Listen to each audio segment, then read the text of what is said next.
Greetings, people who have chosen grammar over domestic terrorism. In this short series of videos, I'm talking about the word that, but only that. I'm not speaking about the other so-called relative pronouns. Here's a list. I'm not talking about these. I don't think they're as interesting or as significant. For example, the word what has only 3 grammatical functions, and the word that has 5. So I've chosen that. And regarding the so-called relative pronoun and the relative clause, I don't call it that. I call that an associator, or for a different perspective, I call it also a distinction indicator.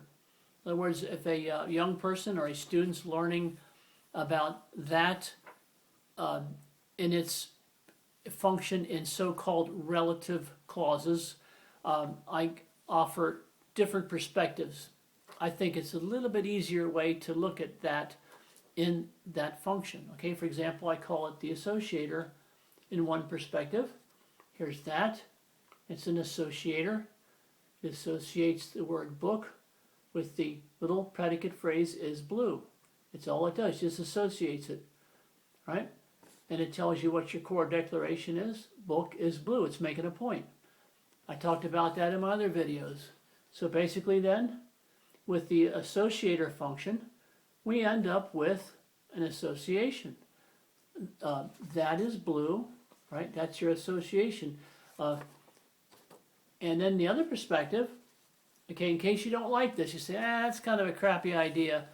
I'd rather use relative pronoun. Well, I offer a second way to look at the word that in that function, and I call it a distinction indicator. All right, same sentence. Now here you have the book that is blue is damaged. Well, in this case, that, unlike the associator, okay, would be the distinction indicator. And then here's your little predicate, all right? It's a synthetic predicate. It can't stand alone, can't stand by itself. But here you have your distinction indicator, your predicate. And then when you have your head down here, okay, you bring down your book. You have book, that is blue. Okay, that's your distinction phrase. Right? That's your distinction phrase. So ultimately then your distinction indicator will point to, it will yield, it will show you a distinction phrase or a distinction clause. Now there's 2 different phrasal terms here, and by that I mean, for example, distinction phrase. All right, the book that is blue is damaged. You have in your distinction phrase, you have your distinction indicator, that. You have a little predicate is blue, but it's just a predicate. Okay, so you have a distinction phrase. A predicate part of a clause or a sentence, if it's not complete or if it's missing words, it can be referred to as a phrase. That's grammatically acceptable. So I call this a distinction phrase. Right? Now down here, in this other example sentence, the plant that he purchased was a rose. Now see, you have your distinction indicator, which is pretty cool. But you have a subject here and a predicate. Subject and a predicate. So basically you have what I call a synthetic clause. It's synthetic because it can't stand alone. You see? So when you add the word that, you have a distinction clause because of the subject and predicate. All right? And the core message here, declaration, is he purchased plant. That's the distinction that's being made. So those are the 2 different forms that you can use. I really, really like this one here. I like associator, I do. For beginning students, just to get their mind used to one word putting other words together. In other words, one word drawing other words together to work together. Now, in previous videos, I talked about the word that in noun clauses, and I gave examples. A that noun clause used as a subject, a that noun clause used as a direct object, and a that noun clause used as an appositive. I showed you that. And then I showed that noun clauses used as complements. Subject complement, adjective complement, noun complement, which is a little bit controversial. We'll talk about that in a minute. Now the word that, all right, can't be used, a that noun clause can't be used as an object of a preposition because of the word that and the way it functions. So you're not going to see a that noun clause as an object of a preposition. Okay, wanted to go over that. Now, you say, okay, well, I watched your videos. I actually watched them, hard to believe, 2 people. And I saw that you have distinction clauses, all right, with the word that as the distinction indicator. In other words, it's the head word in the clause, all right? You say, I saw that. And you say, well, Joey, I saw you showed me noun clauses, all right? And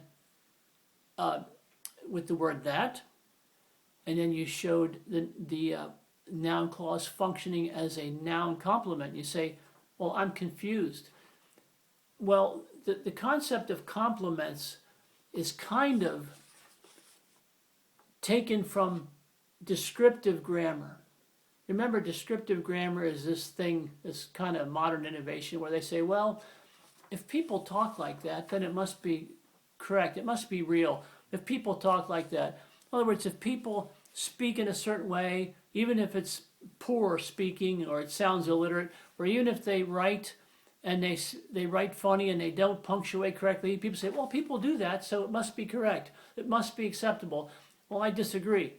The only thing I agree with is, let me get my paper here.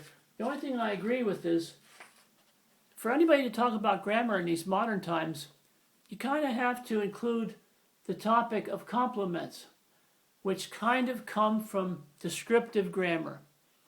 Okay?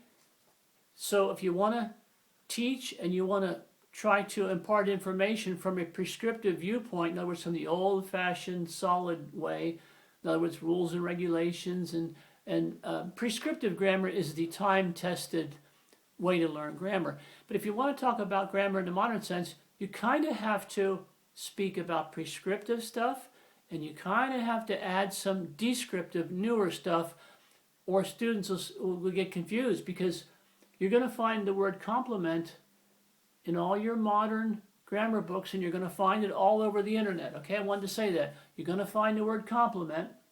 It's kind of a late modern innovation. And so since it's out there, I'm using it just so you know that I'm being inclusive and open-minded about this, okay? Now, I know that was a little weird. So you say, okay, you say you showed me a distinction clause. You say you showed me a noun complement and a positive, okay? I showed you these examples in the other videos. And if you look at them, okay, you take a look, all right? It's all the same sentence. It's all the same sentence. The proposition that he was advancing was preposterous.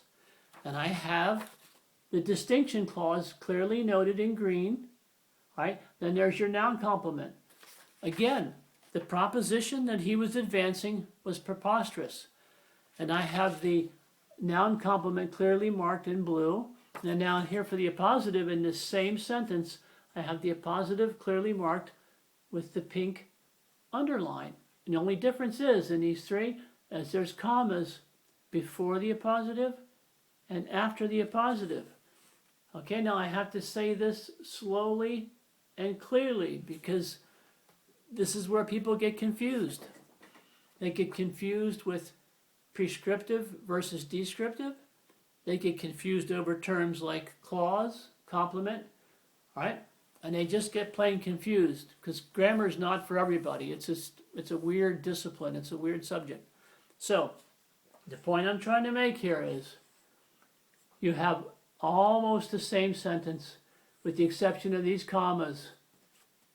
And you say, well, how on God's earth can it mean three different things. Well, that's the beauty of language. It can.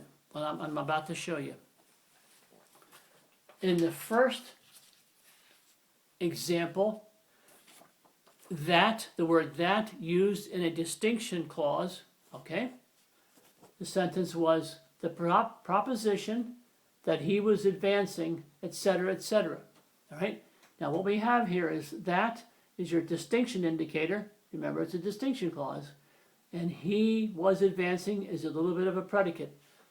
Now, you have to look at the sentence in context. This is the key to having a better understanding to any grammar.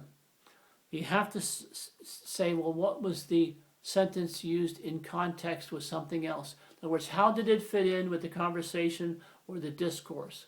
Well, what he's saying here, the context was he was advancing a proposition. He was trying to get other people to accept his idea. I drew a little picture here. It's kind of cute. He's pushing. He was advancing a proposition. See? He was advancing. In other words, in the context here, distinction clause is saying he was trying to sell you this proposition. He was trying to get you to believe it, to buy it, to agree with him. So the proposition that he was advancing a proposition. This is very, very important, okay? Now, here's the same words. The proposition that he was advancing, but it's a noun complement. And you say, well, how can that be? You just told me it's a distinction clause. No. Here's your noun clause indicator, little subject, little predicate. That part there would be a noun. This would be the noun clause. It can't stand alone though. And then the whole thing here, all right? This whole thing would be your noun complement. Because you have to take it in context. In this case, the context was he, okay? He was advancing. In the other case, he was advancing a proposition. He was selling something, all right? But in this case, he was advancing. He was being promoted. His status was being raised. See, the proposition that he was advancing was preposterous. People were thinking the proposition, the idea that somebody would give him a promotion or make him our boss at work was preposterous. You see what I mean? The proposition that he was advancing. So you see in context, it's different than the distinction clause. All right? In other words, he was advancing in his profession. He was advancing professionally. See? He was advancing in his profession. That's an adverb phrase. He was advancing professionally. All right? And you see something here in this, with this noun complement. It's restrictive. There's no commas here to isolate the noun complement. There's no commas, meaning it's restrictive. You kind of can't take it out. You really shouldn't, or it will affect the meaning of the sentence itself. All right? Now, and not only that, but when you don't put commas in here, okay, to isolate a clause or a complement or a phrase even, that tells you that there might be more than one proposition. So they're making it perfectly clear that they're talking about the proposition, in other words, the idea that he was going to be promoted, right? So the fact that it's restrictive tells you that there might be more than one proposition. But in this case, all right, you know they're talking about the fact that he might be promoted, and it's kind of pissing them off, all right? Now, the other example I showed you was that same group of words used in what we call an appositive, right? An appositive kind of renames a noun, or it provides more data about the noun. So here we have it again. You say, this guy's crazy. The proposition, comma, that he was advancing. So here you have your noun clause indicator again, your little subject, little predicate, and this piece here, this piece is your noun clause, all right? Can't stand alone, but it's still a noun clause. And then the whole thing, right? This whole thing here, right? That's your appositive. Can you see that there? Now, you have to take this in context. You see that the noun, all right, proposition, people would say, they would speak it out loud, they would say, the proposition that he was advancing was preposterous. Now, first of all, the audience who's hearing this might already be familiar with the proposition. They might already know which proposition, which idea you're talking about, that the guy might get promoted.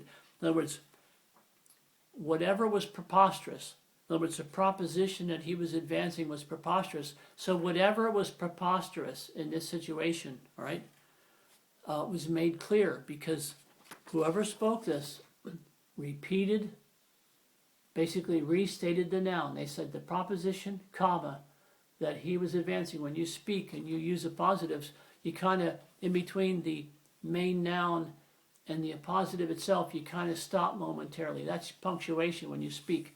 When you stop, when you turn away, when you point, that's punctuation, okay? That's actually real-time physical active punctuation. So the point here was he was advancing a preposterous proposition.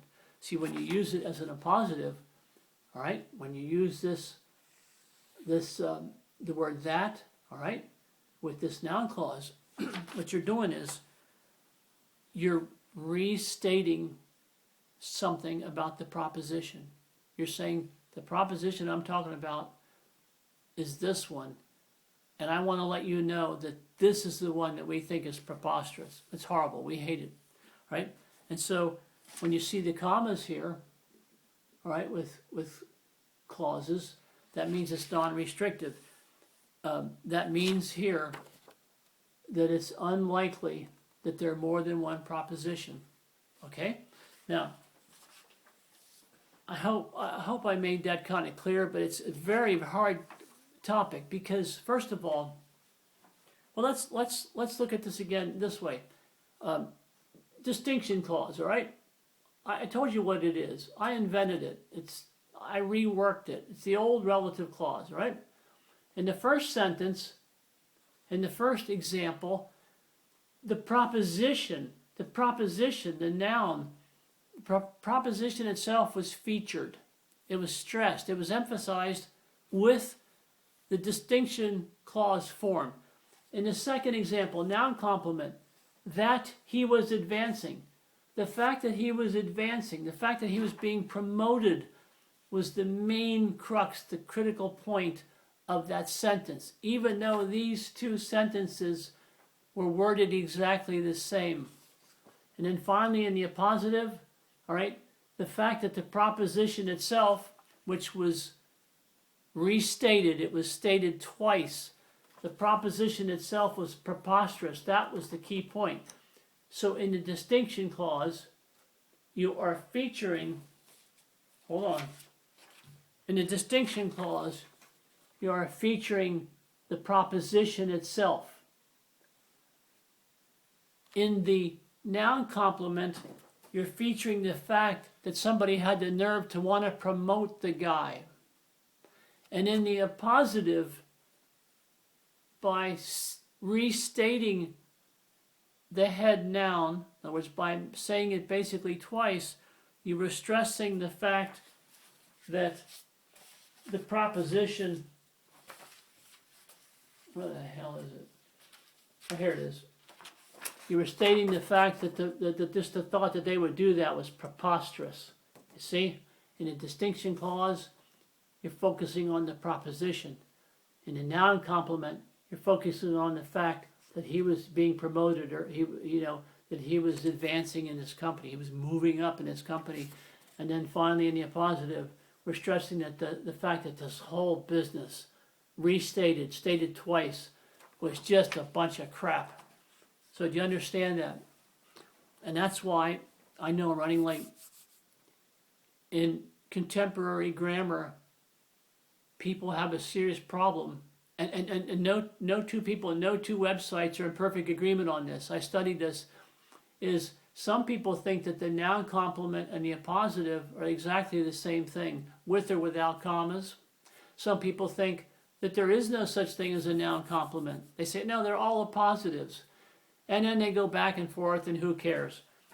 So I just tried to show you how I look at these three things, especially these two. I just showed you how you can, in your mind, you can conceptually understand both and still use both if you want to. It's a very difficult topic, and I don't even know if I nailed it. I don't know. Okay, that's it for now. So thanks for being supremely patient, because that's a really, really hard topic. And maybe I'll come back and talk about some more stuff. Good night.